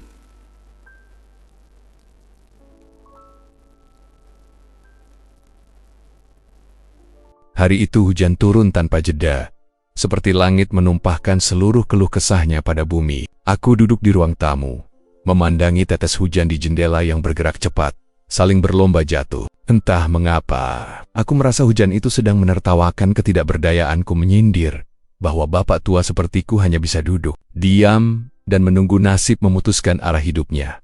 Suara pintu kamar terdengar, suami Indah keluar, berjalan ke dapur tanpa menoleh. Dari ujung matanya, tatapan sinis itu tetap melewati wajahku. Tatapan yang seolah berkata, "Kenapa bapak masih di sini?" Tak lama kemudian suara mertua Indah terdengar dari dalam. Ia berbicara lewat telepon, namun sengaja tak menurunkan volume suaranya. Aku nggak betah. Iya, masih tinggal di sini. Kalau bukan karena rumah ini besar, aku sudah pulang ke rumah anakku yang satu lagi. Hening si anak kenapa harus terus-terusan tinggal sama orang tua yang, ya Tuhan, bahkan jalannya saja sudah pelan begitu. Rumah jadi sempit rasanya. Aku menutup mata. Jalan pelan, rumah sempit. Orang tua. Kata-kata itu bukan peluru pertama yang mereka tembakkan, tapi setiap kali tetap terasa memecahkan sesuatu dalam diriku. Aku ingin berdiri, ingin masuk ke kamar, ingin menghilang dari dengaran mereka, tapi kaki ini menolak. Aku terlalu lelah untuk bergerak, terlalu sedih untuk sekadar menyelamatkan hati sendiri. Suara sandal berlari terdengar Indah. Ia melangkah cepat menuju ruang tamu dengan wajah tegang. Ayah nggak dengar omongannya kan? Tanyanya sambil memeluk lenganku erat. Aku tersenyum kecil. Ayah cuma dengar hujan kok. Ia tahu aku berbohong. Aku tahu ia tahu. Tapi kami berdua sama-sama memilih tidak membongkar luka itu. Namun sebelum aku sempat menenangkannya, lebih jauh, ibu mertuanya muncul di ambang pintu. Wajahnya datar, tapi tatapannya dingin, serupa bilah pisau yang sudah lama menunggu untuk ditancapkan. Indah, kamu harus mengerti, katanya. Rumah tanggamu ini bukan cuma milik kamu dan suamimu. Aku juga tinggal di sini. Dan jujur saja, aku nggak nyaman kalau bapakmu terus-terusan di rumah. Indah berdiri. Bu, ayah nggak ganggu siapapun. Dia tidak harus ganggu untuk membuat suasana jadi berat. Jawabnya cepat. Kamu pikir kami nggak capek hidup begini? Suamimu setiap hari pulang kerja dengan wajah kusut karena masalah yang itu-itu saja. Masalah itu bukan ayah. Indah membalas nyaring. Indah menoleh cepat. Suaranya pecah. Abang mau membahas, tapi abang tidak mau mendengar. It's what? Rumah ini dibangun dari keringatnya. Aku memejamkan mata. Kata-kata Indah menamparku. Bukan karena menyakitkan, tetapi karena begitu penuh cinta, hingga membuat dada ini terasa retak. Namun ibu mertua menyahut lagi. Sudah, kamu terlalu dibutakan perasaan. Bapakmu itu sudah tua, gampang sakit, banyak tingkah, lebih aman kalau dia di kampung saja. Banyak tingkah. Begitu mudahnya mereka memberi label. Aku menarik napas panjang, napas yang terasa seperti menelan batu besar. Apa benar kalian menganggap saya beban? Tanyaku tenang, meski suara itu lahir dari hati yang sedang roboh. Tak ada yang menjawab. Hening adalah jawabannya, hening yang menusuk lebih dari kata-kata kasar manapun. Indah memelukku erat, bahunya bergetar. Pak, jangan pergi. Aku bisa ajak ayah tinggal di rumah kontrakan kalau perlu. Kita bisa mulai dari awal. Tapi suaminya membentaknya, cukup Indah. Kalau kamu bawa bapakmu, aku akan pulang ke rumah orang tua. Anklement. Semuanya selalu berakhir dengan ancaman. Saat itu aku mengerti. Jika aku tetap di sini, Indah akan terus tertekan. Rumah ini akan menjadi medan perang, dan aku akan menjadi alasan setiap luka baru muncul dalam hidupnya. Aku mengusap kepala Indah. Nak, sudah. Jangan menangis. Pak, suaranya patah. Kadang, kataku pelan, pergi bukan berarti menyerah. Kadang pergi adalah bentuk paling sunyi dari cinta. Indah menangis lebih keras. Aku berdiri. Punggungku terasa lebih berat dibanding usiaku. Mereka menatapku dengan ekspresi lega. Seakan keputusan yang belum sepenuhnya kuambil adalah kemenangan mereka. Tapi aku tidak peduli. Yang kupikirkan hanyalah Indah. Langkahku meninggalkan ruang. Tamu terasa seperti menapaki jalan yang tak pernah kupilih. Setiap langkah adalah perpisahan kecil. Setiap napas adalah doa. Di kamar, aku duduk lama. Menatap koper kecil yang sudah lama kupersiapkan diam-diam dalam hati. Bukan karena aku ingin pergi, tetapi karena aku merasa hari itu akan tiba. Dan kini, hari itu berdiri tepat di depan pintu, menungguku membuka genggaman terakhir. Sebagai penghuni rumah yang dulu kubangun dengan cinta yang tidak mereka pahami, pagi terakhirku di rumah itu datang tanpa suara. Tidak ada ketukan pintu, tidak ada sapaan, tidak ada secangkir kopi yang dulu selalu menjadi penghangat hari. Hanya sepi-sepi yang menusuk seperti jarum di bagian-bagian hati yang sudah lama melemah. Aku duduk di tepi tempat tidur, memandangi koper kecil yang kini terisi setengahnya. Baju beberapa helai, obat-obatan, dan foto lama Indah. Ketika kecil itulah seluruh hartaku yang tersisa. Hari ini, ya apa? Suara itu muncul di ambang pintu. Lirih, patah, dan aku tahu hanya Indah yang bisa berbicara dengan suara seperti itu. Aku menoleh. Indah berdiri di sana dengan mata sembab, rambutnya berantakan seperti seseorang yang tidak tidur semalaman. Ia mendekat, memegang tanganku, menggenggamnya seolah mungkin aku akan hilang jika ia melepaskannya.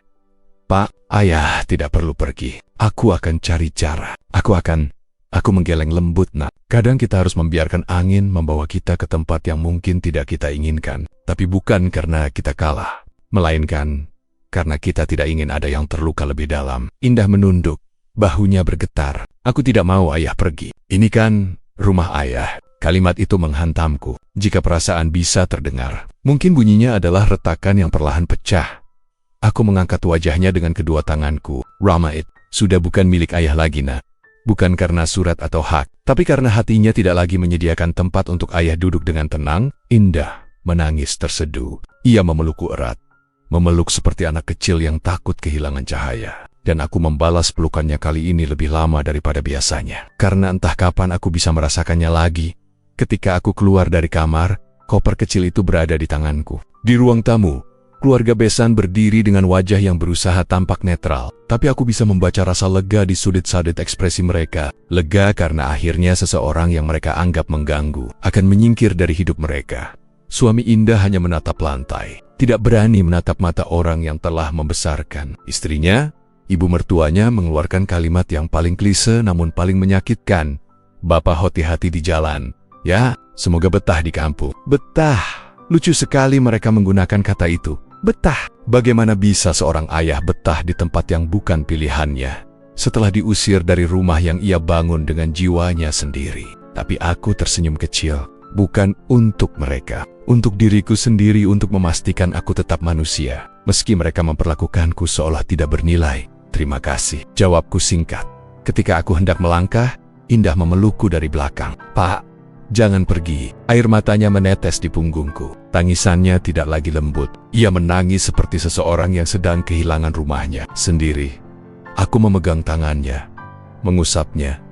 Ayah pergi bukan karena ayah ingin, tapi karena ayah tidak mau kamu hidup dalam ancaman. Suaminya menutup mata, seakan menahan marah atau malu. Aku tidak ingin mencari tahu.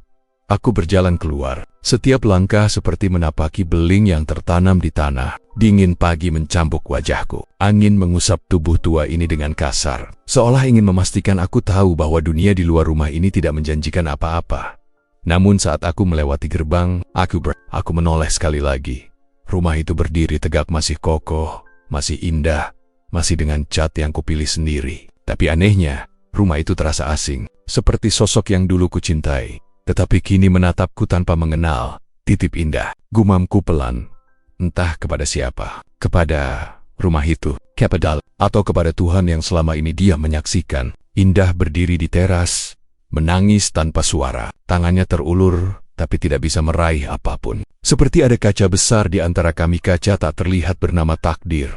Aku mengangkat tangan, mencoba menenangkan hatinya. Padahal hatiku sendiri remuk tak berbentuk. Lalu aku berbalik dan melangkah pergi. Setiap langkah menjauhkan aku dari rumah itu, tetapi mendekatkan aku pada kenyataan bahwa warisan bisa berpindah tangan. Rumah bisa diganti namanya, tetapi luka seorang ayah yang diusir dari rumahnya sendiri akan menetap di hati selamanya. Angin bertiup pelan, langkahku semakin menjauh. Dan untuk pertama kalinya dalam hidupku, aku benar-benar merasa aku tidak lagi memiliki rumah, hanya kenangan yang masih menahanku agar tidak runtuh sepenuhnya. Terima kasih telah mendengarkan kisah seorang ayah yang diusir dari rumah yang ia bangun dengan cinta. Tulis pendapatmu, pengalamanmu, atau sekadar dukunganmu di kolom komentar, karena mungkin suara kecilmu bisa menguatkan hati yang sedang rapuh. Sampai jumpa di cerita berikutnya, di Suara Kehidupan.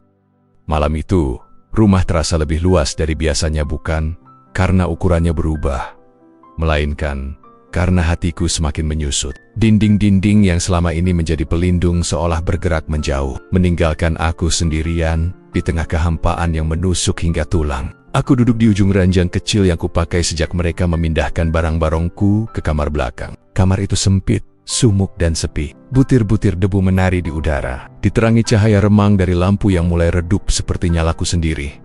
Aku memejamkan mata, mencoba menenangkan napas yang terus bergetar oleh kenangan. Tapi semakin kupaksa, semakin jelas suara-suara masa lalu berdatangan. Suara tawa indah kecil, langkah kecilnya berlari menghampiriku. Pelukan hangat tanpa syarat. Suara yang dulu membuat seluruh lelahku hilang dalam sekejap. Kini, yang tersisa hanyalah gema, tanpa aroma, tanpa sentuhan. Sabar ya, katanya sore tadi, ketika aku memintanya duduk bersamaku walau hanya 5 menit. Senyumnya tampak dipaksakan.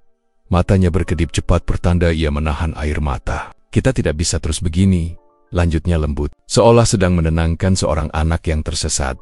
Padahal, akulah yang dulu menuntunnya dari langkah pertama, dari goresan pertama di lututnya, dari patah hati pertamanya. Kini aku seperti bayangan lusuh yang ia bingungkan bagaimana harus diperlakukan. Aku tahu ia terjepit. Suaminya semakin pandai menyembunyikan ketidaksukaannya padaku, tapi matanya tak pernah berhasil membohongiku. Keluarga besannya bahkan lebih terang-terangan, membentuk lingkaran tidak kasat mata yang perlahan mendorongku keluar dari kehidupan mereka. Namun tetap saja, hanya indahlah yang kupikirkan, bukan mereka, bukan perlakuan rumah ini, bukan tatapan indah. Anakku yang dahulu memanggilku pahlawan tanpa pedang, anakku yang pernah berjanji, tidak akan pernah meninggalkanku janji yang kuingat. Meski ia mungkin sudah lupa, aku menghela napas panjang, merasakan dada yang terasa mengencang oleh rasa bersalah. Apa aku menyusahkanmu, nak? Gumamku dalam hati. Pertanyaan itu sudah menghantui pikiranku berbulan-bulan, meski bibirku terlalu takut untuk mengatakannya langsung. Malam semakin pekat ketika angin dari celah jendela membawa suara samar isak tertahan. Suara itu berasal dari ruang tengah, suara yang kukenal lebih baik daripada suaraku sendiri. Indah. Ada retak halus di dalam diriku yang pecah mendengarnya, seperti kaca tua yang patah perlahan-lahan. Aku ingin bangkit, ingin menenangkannya, ingin memeluknya seperti dulu, tapi kakiku tak bergerak. Bukan karena tubuhku lemah, tapi karena hatiku takut-takut langkahku justru menambah luka dalam hidup yang sudah dipenuhi tekanan. Aku hanya bisa duduk mematung, membiarkan air mata mengalir tanpa suara. Malam itu, untuk pertama kalinya, aku merasa menjadi penonton dalam hidupku sendiri. Tidak ada peran tersisa, tidak ada dialog yang cocok diucapkan, tidak ada panggung yang memanggilku kembali. Hanya sunyi, hanya suara yang tak pernah selesai. Dan di tengah semua itu, satu doa terbit dari relung paling dalam.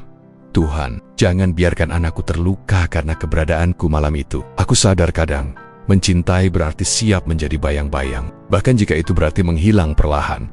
Pagi itu, matahari belum sepenuhnya naik ketika aku terbangun bukan oleh cahaya, melainkan oleh suara pintu yang ditutup terlalu keras dari arah dapur. Suara yang seharusnya biasa, tapi kini terasa seperti palu yang mengetuk dadaku. Aku duduk perlahan, meraba lututku yang mulai sering nyeri. Napasku terasa pendek, namun aku mencoba berdiri sebelum mereka menganggap aku lelet lagi. Seperti kata menantuku beberapa hari lalu, aku berjalan menuju meja makan. Aroma kopi tercium samar, tapi tidak ada secangkir untukku. Dulu Indah selalu membuatkan secangkir kopi manis untukku, bahkan ketika ia terburu-buru berangkat kerja. Sekarang ia hanya berdiri diam di sudut dapur, kedua tangannya memegang gelas, kedua matanya tertuju pada lantai, seolah lantai itu lebih pantas menerima perhatiannya daripada aku.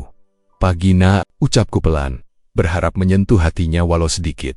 Indah menoleh, tersenyum kecil, senyum yang tampak lelah dan penuh ketakutan. Pagi pak, suaranya lirih, hampir seperti bisikan. Di belakangnya, suaminya hanya menatapku sekilas dengan wajah datar. Sebelum membuang muka seolah aku adalah noda yang tak bisa dibersihkan, hari-hari di rumah ini semakin terasa seperti ruangan yang makin menyempit. Bukan karena barang-barang, bukan karena tubuhku yang melemah, tapi karena sayap-sayap dingin yang makin menekan dari segala penjuru. Kadang aku merasa berada di tengah ruangan yang perlahan mengatup, membuatku sulit bernapas. Ayah, nanti jangan keluar rumah dulu ya, kata Indah tiba-tiba, masih dengan suara yang tak meyakinkan. Aku mengerutkan kening. Kenapa? Ayah cuma mau beli obat di warung dekat sana. Namun sebelum Indah sempat menjawab, suaminya menyela dengan nada tajam. Sudah saya bilang kemarin pak, biar saya saja yang beli. Bapak istirahat saja di rumah. Jangan keluyuran. Kelly, kata itu menamparku seperti angin dingin di tengah hujan. Seakan-akan aku bukan ayah di rumah ini, melainkan tamu yang merepotkan, atau beban yang harus dijaga agar tidak berkeliaran. Aku menelan rasa perih yang naik ke tenggorokan. Saya cuma butuh udara segar, ucapku pelan. Suaminya mendengus. Udara segar bisa dari jendela pak. Indah menunduk, jari-jarinya meremas erat gagang gelas. Aku bisa melihat ia ingin berkata sesuatu, tapi ia tak berani. Ia seperti terikat, terjepit antara dua pihak, dan aku tahu, aku adalah pihak yang paling mudah dikorbankan.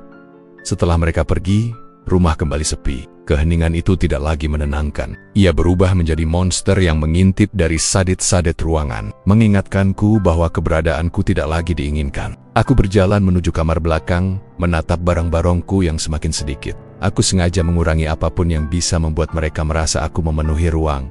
Aku duduk di tepi ranjang, menatap dinding kosong. Apa aku benar-benar mengganggu kehidupan mereka? Tanyaku dalam hati. Pertanyaan itu terus berulang seperti gema yang tidak pernah berhenti. Sore harinya, aku mendengar suara dari ruang tamu, suara Indah dan suaminya. Mereka berbicara pelan, tapi kata-kata itu cukup jelas menembus dinding tipis kamarku. Dia makin susah diatur mas, suara Indah bergetar. Ya makanya sebaiknya kita, wayatu, semakin cepat semakin baik. Jantungku serasa berhenti berdetak, napasku tercekat, seolah seluruh dunia runtuh tanpa suara. Aku tidak tahu apa itu yang mereka bicarakan, tapi aku tahu, apapun bentuknya itu tentang menyingkirkan aku. Aku menarik napas panjang, mencoba menahan gejolak di dadaku. Indah, apa kau benar setuju? Gumamku lirih. Padahal aku tahu tidak ada jawaban yang akan datang. Malam pun turun, lampu-lampu rumah menyala satu persatu, tapi tidak ada satupun yang mampu mengusir gelap dalam diriku. Aku duduk sendirian di kamar yang semakin seperti gudang. Di luar, suara orang-orang yang dulu kusebut keluarga bergema samar dingin. Jauh, tak bersisa ruang untukku. Hari itu aku mengerti satu hal. Bukan rumah ini yang semakin menyempit, hatiku yang perlahan mereka tekan hingga tak punya tempat untuk bernapas. Namun meski sakitnya seperti direnggut dari dalam, satu hal tidak berubah. Aku tetap ayah mereka. Dan untuk seorang ayah, cinta tidak pernah memiliki pintu keluar. Pagi itu langit tampak muram, seakan ikut membaca firasat buruk yang sejak semalam menghantui tidurku. Hembusan angin dari celah jendela membawa dingin yang menusuk, bukan hanya ke kulit, tetapi ke tulang-tulang yang sudah rentah. Aku bangun perlahan, mendengar langkah kaki tergesa di ruang tamu. Ada bisikan terburu-buru, suara tegang, dan nadanya seperti seseorang sedang memutuskan nasib seseorang lainnya. Dan aku tahu, nasib itu adalah nasibku. Aku melangkah keluar kamar. Ruang tamu tampak penuh, tidak seperti biasanya. Mertua menantu, dua ipar Indah, dan suaminya berdiri mengelilingi meja. Mereka berhenti berbicara ketika melihatku, seakan aku adalah kalimat yang seharusnya tidak mereka baca keras-keras. Pagi, ucapku datar, mencoba tetap menghargai suasana meski batinku bergetar. Tak ada yang menjawab, seperti setiap mulut di ruangan itu sepakat menutup pintunya untukku. Indah keluar dari dapur, wajahnya pucat, matanya bengkak seolah semalam ia bertarung dengan perasaannya sendiri. Ia menghampiriku, memegang lenganku, mencoba tersenyum meski bibirnya bergetar. Pak, nanti kita bicara di kamar. Ya, katanya pelan. Aku mengangguk, berusaha membaca apa yang disembunyikan di balik sorot matanya. Tapi sebelum Indah sempat membawaku pergi, ibu mertua menantu berdiri, melipat tangan di dada. Bapak sebentar saja, katanya dengan nada yang terlalu manis untuk maknanya. Kami sudah putuskan sesuatu untuk kebaikan bersama. Kebaikan bersama. Betapa sering kata itu digunakan untuk menyamarkan kekejaman. Aku menatap mereka satu persatu. Silakan, jawabku pelan. Suami Indah membuka map tipis di tangan. Ini, surat permohonan pindah domisili, Pak.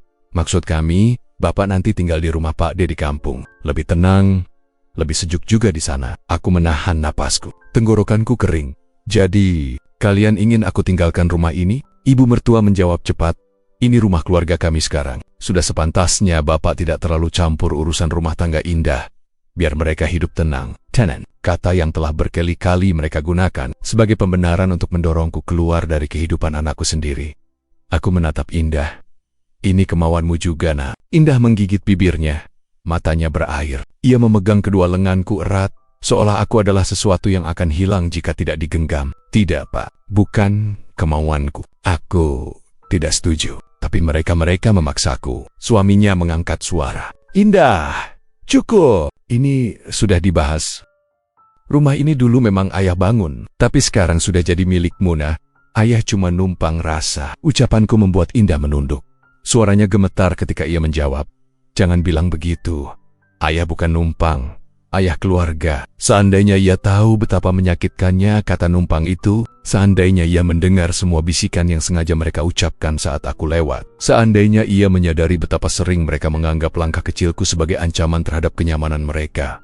Siang hari, ketika aku berjalan ke dapur untuk mengambil segelas air, suara ibu mertua Indah kembali terdengar tepat ketika mereka kira aku tidak mendengar. Lihat, Mas, Bapak jalan mondar-mandir terus. Kok rasanya seperti rumah ini bukan rumah kita ya? Aku berhenti di balik pintu. Nafasku tersikat. Itu dia, Bu, sahut suaminya Indah. Kalau dia tinggal sendiri, pasti nggak kayak gitu. Harusnya dia tahu. Di usia tua ya istirahat saja. Bukan keliling rumah. Keliling rumah, sebutan yang terdengar sepele, tapi artinya begitu dalam. Seolah aku tak berhak berjalan di ruang yang dulu kuisi dengan tawa dan kehangatan keluarga. Seolah setiap langkahku adalah gangguan. Aku kembali ke kamar, duduk di ujung kasur tipis itu, membiarkan kesunyian menjadi teman yang paling jujur di rumah yang tak lagi memanggilku tuannya. Ayah mengganggu. Aku berbisik pada diriku sendiri. 3 kata yang begitu kecil, begitu sederhana, tapi cukup untuk meretakkan sisa keberanianku. Petang itu, aku memandang cahaya matahari yang masuk dari celah jendela kamar sempitku, jatuh di lantai seperti selimut emas yang tak mampu menghangatkanku. Dalam hati, aku berkata, mungkin yang benar-benar mengganggu bukan langkahku, mungkin kehadiranku lah yang menjadi masalah. Di mata mereka diam. Itulah yang semakin sering menyambutku setiap kali aku keluar dari kamar kecilku. Bukan diam yang menenangkan seperti suara pagi di pedesaan, melainkan diam yang berat, dingin, dan penuh makna terselubung. Diam yang terasa seperti pintu yang perlahan ditutup, mengisyaratkan bahwa aku tak lagi diinginkan ada di baliknya. Pagi itu, aku berjalan keluar kamar, berharap melihat cucuku berlari menyambutku seperti dulu. Tapi yang kulihat hanyalah punggung suami Indah dan ibunya yang duduk di meja makan tanpa sepatah kata pun. Suara sendok beradu dengan piring terdengar, seperti palu yang menghentak kesadaranku. Aku tidak masuk dalam percakapan, tidak masuk dalam ruang, bahkan tidak masuk dalam rencana hari mereka. Saat aku berdiri di ambang pintu, ibu mertua Indah melirik sejenak, lalu kembali menunduk seolah aku hanyalah bayangan yang lewat. Piringnya jangan ditambah-tambah ya, katanya lirih kepada menantunya, tapi sengaja dibuat cukup keras agar aku mendengar. Takutnya ada yang makan 2 kali. Aku mengerti maksudnya. Aku tahu sindiran itu untuk siapa. Aku tak menjawab. Apa gunanya? Kadang diamku dianggap lemah, tapi hari ini diamku adalah dinding terakhir yang masih mampu menahan hati agar tidak runtuh. Indah muncul dari dapur, membawa 2 gelas air hangat. Pak, sarapan dulu? Tanyanya lembut. Sebelum aku sempat menjawab, suaminya mengangkat tangan, menghentikan Indah dengan gerakan kecil yang penuh pesan. Biar ayah makan nanti saja, ini buat anak dan ibu dulu. Indah menatap suaminya tajam, tapi ia tak berkata apa-apa. Rumah ini bukan tempat untuk perdebatan kecil karena setiap bantahan Indah selalu berakhir menjadi pertengkaran besar. Aku duduk di teras, menunggu rasa sesak di dadaku mereda. Udara pagi yang biasanya menyegarkan kini terasa seperti beban yang menggelayuti paru-paruku. Rumah ini dulu dipenuhi tawa, kini dipenuhi jarak yang tak terlihat. Saat aku tengah menatap pohon mangga yang pernah kutanam, ibu mertua Indah keluar dan duduk di kursi seberang. Ia menyeduh kopi sambil menatap halaman yang sama sekali tidak menarik baginya. Lalu tanpa menoleh berkata, "Pak, saya mau ngomong jujur. Kalau Bapak terus tinggal di sini, suasananya berat. Rumah ini kecil, banyak yang harus dipikirkan. Pak, kan punya hidup sendiri. Mungkin lebih baik Bapak cari tempat yang lebih cocok. Itu kata yang halus, tapi artinya sama saja. Kami tak menginginkanmu. Aku menelan ludah, mencoba menjaga suara agar tidak retak. Bu, rumah ini dulu saya bangun dari... Belum selesai ucapanku, ia memotong cepat. Saya tahu, tapi bukankah Bapak sudah ikhlas menyerahkannya? Kalau sudah diberikan, jangan melihat ke belakang. Seolah rumah ini hanya benda, bukan kenangan. Seolah ia tak paham bahwa aku bukan sedang melihat ke belakang, aku sedang kehilangan masa kini. Di detik itu, aku mulai mengerti bahwa segala yang mereka lakukan, segala diam dan sindiran itu, bukanlah kebetulan. Mereka sedang menggiringku pelan-pelan untuk pergi. Bukan mengusir secara langsung, itu terlalu kasar, tapi cukup dengan membuatku merasa tidak layak berada di sini. Dan itu lebih menyakitkan. Ketika siang tiba, aku masuk ke dapur untuk mengambil minum. Hanya minum, tapi baru aku membuka lemari gelas, aku mendengar bisikan dari ruang makan. Mama, kok dia masih di sini sih? Rasanya jadi sempit banget rumah. Makanya tinggal di desa tetangga juga bisa kan? Atau di kontrakan kecil. Yang penting jangan di sini. Aku menutup lemari pelan-pelan, memastikan tidak ada suara. Ketika aku melangkah kembali ke kamar, rasanya langkahku semakin berat. Seolah lantai rumah ini tak lagi ingin diinjak oleh telapak kakiku. Di dalam kamar, aku duduk di ujung ranjang dan menarik napas panjang. Aku mulai menyadari satu hal yang perih. Mereka tidak mengusirku dengan kata-kata keras. Mereka mengusirku dengan cara paling sunyi, dengan membiarkan rumah ini menjadi tempat yang tak lagi memanggil namaku. Dalam keheningan kamar yang dingin, aku berkata pada diriku sendiri, mungkin inilah waktunya ayah belajar pergi sebelum benar-benar diusir. Kamar kecil yang mereka sediakan untukku dulunya hanya gudang. Kini, itulah tempat di mana aku menaruh seluruh bahagiaku yang tersisa. Tempat itu semakin lama terasa semakin sempit. Seolah dinding-dindingnya bergerak mendekat setiap kali aku mencoba bernapas lebih dalam. Ada hari-hari di mana aku merasa kamar itu bukan sekadar ruang, tapi penjara yang dibangun dari perlakuan, bukan dari bata. Pagi itu, cahaya matahari masuk dari jendela kecil. Cahaya itu jatuh tepat di lantai, membentuk garis tipis yang seharusnya menenangkan. Namun bagiku, cahaya itu tampak seperti garis antara dunia luar yang tak lagi menerima aku dan dunia kecil yang disediakan untukku. Aku duduk di tepi kasur tipis, mendengar langkah-langkah dari luar. Suami Indah berjalan sambil berbicara dengan ibunya. Nada suaranya jelas sengaja ditinggikan. Mama, saya benar-benar gak enak kalau Bapak terus di sini. Kita jadi gak bebas. Iya mas, Mama juga merasa begitu. Mau ngapa-ngapain juga jadi serba diam. Serba diam, padahal akulah yang membisu paling keras di rumah ini. Ketika pintu kamarku buka sedikit, mereka langsung terdiam. Tatapan mereka seperti berkata bahwa aku telah mengganggu percakapan yang bukan untuk telingaku. Aku tersenyum kecil, senyum yang tidak lagi punya tempat di rumah ini. Maaf, ayah cuma mau ambil udara pagi. Aku keluar, tapi langkahku terhenti ketika ibu mertua Indah memandangku dari ujung pintu sambil berbisik lirih. Udara aja harus hati-hati. Jangan sampai ganggu suasana lagi. Aku berpura-pura tidak mendengar. Kadang pura-pura lebih mudah daripada menjawab sesuatu yang akan semakin melukai. Di halaman, aku melihat pohon-pohon yang dulu kutanam. Dulu, daun-daunnya menjadi tempat burung-burung kecil bersinggah. Sekarang, hanya aku yang datang ke sana untuk sekadar mencoba merasa hidup. Aku menyentuh batangnya perlahan, merasakan gara-gora kasar yang seperti mengerti cerita hidupku. Saat aku hendak menyapu daun yang jatuh, tiba-tiba terdengar pintu belakang dibuka keras. Suami Indah muncul dengan wajah masam. Pak, nggak usah nyapu. Sudah saya bilang, Bapak istirahat saja.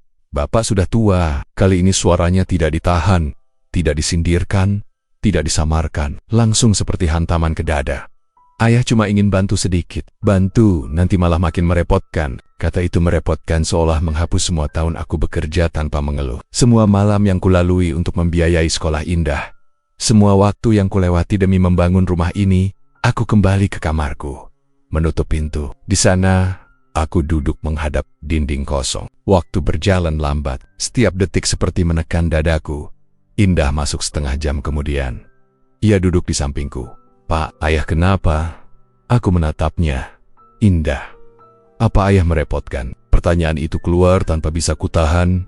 Indah langsung menggeleng keras, matanya berkaca-kaca. Tidak, ayah nggak pernah merepotkan. Mereka yang aku menempelkan jari ke bibirnya, menghentikan. Ayah tidak ingin kamu bertengkar lagi, nak. Ingin diperlakukan seperti manusia. Kalimat itu membuat Indah menangis. Ia menunduk, memelukku erat seolah aku bisa pecah kapan saja. Kenapa mereka bisa sekejam itu, Pak? Kenapa? Aku mengusap kepalanya pelan. Mereka tidak jahat, Nak. Mereka hanya tidak memahami luka yang tidak terlihat. Setelah Indah keluar, aku berbaring di kasur. Atap kamar itu kulihat seperti kubah penjara. Tak ada suara selain detak jam di dinding. Berdetak perlahan seperti mengingatkanku bahwa waktu sedang memaksaku menghadapi kenyataan pahit. Aku semakin tak diinginkan di rumah ini. Di tengah keheningan, aku mendengar suara mereka di luar kamar. Lebih baik Bapak tinggal sendiri. Nanti kita carikan rumah kecil. Betul, Mas. Biar kita bisa hidup tenang. Tenang, ketika aku tiada. Aku memejamkan mata. Dan hari itu, untuk pertama kalinya, aku merasakan bahwa kamar kecil ini bukan lagi tempat singgah. Ia adalah tempat di mana rasa tidak dibutuhkan tumbuh seperti jamur di musim hujan cepat, lembab, dan menyakitkan. Malam itu, angin terasa lebih dingin dari biasanya. Bukan karena hujan, bukan pula karena cuaca, melainkan karena cara mereka memandangku. Seolah keberadaanku di rumah itu hanyalah kesalahan yang terlalu lama dibiarkan. Aku duduk di kursi ruang tamu. Kursi yang dulu kubeli dengan uang lembur yang menumpuk dari tahun ke tahun. Kini, kursi itu serasa mengecil, seolah menekanku, membuat nafasku sesak. Sejak pagi, suara-suara lirih terdengar dari dapur. Bukan suara memasak, bukan suara gelak tawa keluarga, melainkan bisikan. Bisikan yang menusuk lebih tajam daripada pisau dapur yang tergantung di ambang Bu. Kalau Bapak tetap tinggal, bagaimana kita bisa nyaman? Memang harus firm. Rumah ini bukan rumah singgah. Aku duduk di ruang tamu dengan kepala menunduk, pura-pura tak mendengar apapun. Namun setiap kalimat yang mereka lontarkan masuk ke telingaku dengan jelas. Seperti sengaja diucapkan untuk merobek dadaku. Indah keluar dari dapur dengan mata berkaca-kaca. "Pak, makan dulu," ucapnya pelan, seolah takut suaminya mendengar ia menunjukkan perhatian lebih kepadaku.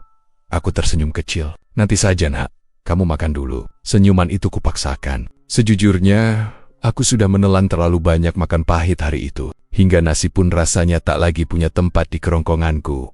Suaminya Indah masuk ke ruang tamu, berdiri di depanku sambil menyilangkan tangan. "Bapak sudah tua, harusnya paham situasi," katanya dengan nada menahan kesal. "Kalau Bapak terus di sini, keluarga saya makin gak nyaman. Kita punya anak kecil, Pak. Anak kecil." Bukankah cucuku itu tertawa setiap kali aku menggendongnya? Bukankah ia berlari ke arahku setiap kali melihatku datang dari halaman? Mengapa kenyamanan seorang anak kecil dijadikan tameng untuk mengusir kakeknya sendiri? Aku menarik napas panjang, menenangkan dada yang terasa sesak. Ayah hanya ingin dekat dengan Indah. Itu saja, jawabku pelan. Tapi jawabanku tidak diterima. Ia tersenyum sinis, seperti orang yang merasa sudah memenangkan sesuatu. "Bapak bisa dekat tanpa tinggal di sini kan? Toh rumah itu sudah jadi hak Indah, bukan Bapak lagi." Kalimat itu seperti palu goda menghantam kepalaku. Rumah itu rumah yang kubangun dengan cucuran keringat dan doa, kini menjadi alasan mereka mengerdilkan posisiku. Mereka berbicara seolah aku hanyalah tamu yang menetap terlalu lama, atau lebih buruk, seperti parasit yang mereka tak ingin rawat. Indah berdiri di sampingku, menggenggam lenganku. "Mas, jangan begitu ke Ayah. Tanpa Ayah, rumah ini gak akan ada." Namun suara Indah seperti suara kecil di tengah badai terhapus. Tak dihiraukan, tak dianggap. Ketika malam semakin larut, aku masuk ke kamar kecil di pojok rumah. Kamar itu dulunya gudang, tempat menyimpan barang-barang tak terpakai. Kini, entah bagaimana, aku memahami alasannya. Karena merekalah yang menjadikannya tempat untuk menaruh yang tidak mereka inginkan, termasuk aku. Aku menutup pintu perlahan, duduk di tepi kasur tipis yang diberikan mereka sebagai bentuk kebaikan. Di lantai, hanya ada satu lampu redup yang menyala. Cahaya kecil itu menyoroti dinding yang retak-retak, seperti harga diriku di rumah yang pernah kupanggil rumahku sendiri.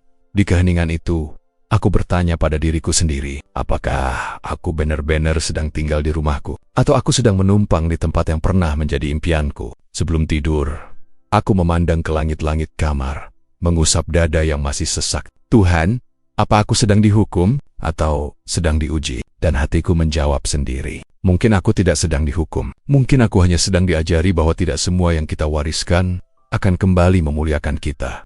Pagi itu, aroma sayur asem tercium dari dapur, aroma yang seharusnya menenangkan, namun justru membuat dadaku bergetar. Suara piring beradu, langkah kaki, dan percakapan lirih terdengar samar. Aku berdiri di depan pintu kamar, ragu untuk keluar. Ada rasa seolah setiap langkahku di rumah ini harus izin dari hati banyak orang. Ketika akhirnya aku melangkah ke ruang makan, mereka semua sudah duduk. Mertua Indah, suaminya, bahkan anak kecil itu cucuku sedang menyuap nasi kecil-kecil ke bibirnya yang mungil. Namun tak satu pun dari mereka menoleh ketika aku masuk. Seolah kehadiranku hanya angin yang lewat di belakang punggung. Indah, seperti biasa, bangkit dari kursinya. "Ayah, sini, makan dulu," katanya lembut sambil mengambilkan piring. Belum sempat aku menjawab, ibu mertua Indah menahan tangan putriku. "Indah, kamu nggak perlu ambilin dia. Biarkan saja. Bapakmu kan masih bisa ambil sendiri." Nada itu bukan nada mengajak, itu nada mengusir. Indah terdiam, memandangku penuh rasa bersalah. Aku tersenyum, mencoba meredakan beban hatinya. "Tak apa, Nak. Ayah ambil sendiri," jawabku pelan. Aku berjalan ke dapur untuk mengambil nasi, namun baru beberapa langkah, aku mendengar suara yang menusuk telingaku, suara suami Indah. Lirih namun sengaja dikeraskan. "Sudahlah, Bu. Anggap saja kita nebengin orang tua. Toh dia cuma numpang makan." "Nempang," kata itu langsung menghantam batinku. Aku berdiri membeku di depan meja dapur. Tangan gemetar saat hendak meraih sendok. Kata itu menggaung di kepalaku, memantul berkali-kali seperti ejekan yang tak punya tombol henti. Aku numpang di rumah yang kubangun, di dinding yang kupasang bata demi bata, di lantai yang dulu kutata sambil menahan sakit punggung karena bekerja terlalu lama. Air mataku hampir tumpah, tapi ku cegah. Seorang ayah tak boleh retak di hadapan anaknya, apalagi di hadapan orang-orang yang menunggu kelemahannya sebagai bahan celaan. Indah berdiri dari kursi, wajahnya merah menahan amarah. "Mas, jangan ngomong sembarangan." "Ayah, bukan numpang," suaminya membalas ketus. "Tapi rumah ini sekarang milik kita, bukan dia lagi." Kata kita itu terdengar sangat dingin, dingin yang menusuk tulang. Ibu mertuanya menimpali, "Indah, kamu terlalu membela. Yang sudah berlalu biar saja berlalu. Warisan sudah diserahkan, ya selesai. Bapakmu harus tahu diri." Tahu diri. Betapa enteng mereka mengucapkannya. Seolah aku tak pernah tahu rasanya menahan lapar demi menabung. Seolah aku tak pernah tahu rasanya memaksakan diri bekerja, meski badan lelah demi rumah yang kini mereka katakan bukan lagi milikku. Aku menatap meja makan itu dari kejauhan. Ada 4 piring di sana. Semuanya terisi. Dan 1 kursi kosong di ujung meja, kursi yang dulunya selalu kupakai saat sarapan bersama almarhum istriku. Kini kursi itu seperti bukti nyata bahwa kehadiranku tidak lagi diharapkan di sana. Tanpa banyak bicara, aku mengambil secuil nasi, hanya beberapa sendok. Sekadar simbol bahwa aku masih manusia. Bukan bayangan yang hidup tanpa rasa. Aku kembali ke kamar membawa piring itu. Indah menyusulku beberapa menit kemudian. Ia mengetuk pintu pelan. "Pak, boleh Indah masuk?" Aku membuka pintu. Wajah anakku itu penuh air mata yang ia sembunyikan sebaik mungkin. "Ayah, maafin mereka. Ayah nggak salah apa-apa." Aku menggeleng pelan. "Nak, ayah sudah kenyang oleh kata-kata mereka. Tapi ayah masih lapar akan kedamaian." Indah memelukku erat, pelukan yang membuatku ingin menangis sekeras-kerasnya. Tapi tidak kulakukan. Sebab, apapun yang terjadi, aku tetap ayahnya. Dan ayah, meski hancur, tetap harus tampak kokoh. Malam itu, aku duduk sendiri di kamar, memandangi piring yang hanya berisi sisa nasi dingin. Aku sadar, bukan makanannya yang dingin melainkan penerimaan mereka. Setiap hari ruang makan itu terasa seperti ruang sidang, dan aku adalah terdakwa yang tak pernah diberi kesempatan membela diri. Aku menutup mata, membiarkan gelap berbicara. Mungkin beginilah nasib seorang ayah ketika rumah yang ia wariskan tak lagi mengingat namanya. Semakin hari, langkah kakiku di rumah itu terasa seperti dosa kecil yang selalu diawasi. Suara sandal yang menyeret di lantai, dengus nafasku ketika naik tangga, bahkan batuk kecilku, semuanya seperti menjadi alasan bagi mereka untuk saling pandang dan berbisik, seolah aku sedang merusak ketenangan rumah.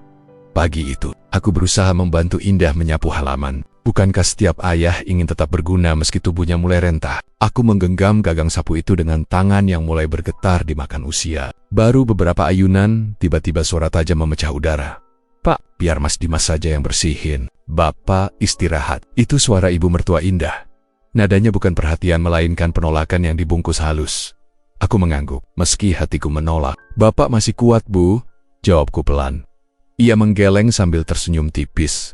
Senyum yang tidak pernah sampai ke mata. "Bukan masalah kuat. Bapak pak sudah. Wyatt, biar anak muda saja yang kerja. Nanti malah repot kalau kenapa-kenapa." Kalimat itu terasa seperti pintu yang ditutup di depan wajahku. Perlahan, aku menyerahkan sapu itu. Bukan karena aku tak mau membantu, tapi mereka tak lagi ingin aku punya peran di rumah ini. Aku duduk di kursi teras, memandangi pepohonan yang dulu kutanam satu persatu. Angin berembus pelan, seolah mencoba menghiburku. Tapi rasa sesak itu tetap menetap, seperti batu kecil dalam sepatu yang tak bisa dibuang. Dari dalam rumah, suara percakapan muncul lagi tepat seperti setiap hari belakangan ini. "Bu, Bapak kenapa sih?" harus nyapu segala, kan dia bisa beresin kamarnya sendiri saja, namanya juga orang tua. Kadang merasa masih perlu ngatur rumah. Aku menutup wajahku dengan kedua tangan. Aku tidak sedang mengatur. Aku hanya ingin tetap berguna. Mengapa itu saja dianggap mengganggu? Ketika Indah keluar membawa teh hangat, ia melihatku terdiam. Duduk di sampingku, ia berkata penuh kekhawatiran. Ayah kenapa? Ayah rindu masa ketika langkah ayah tidak ditimbang-timbang orang. Suara itu pecah di ujungnya. Seperti kayu tua yang retak termakan waktu, Indah menggenggam tanganku. Hangat dan penuh cinta berbanding terbalik dengan dinginnya perlakuan orang-orang di rumah itu. Pak, ayah nggak salah apa-apa. Kalau ayah mau nyapu, bersihin halaman, atau bantu masak sekalipun, ayah boleh. Ini rumah ayah juga. Aku tersenyum lemah.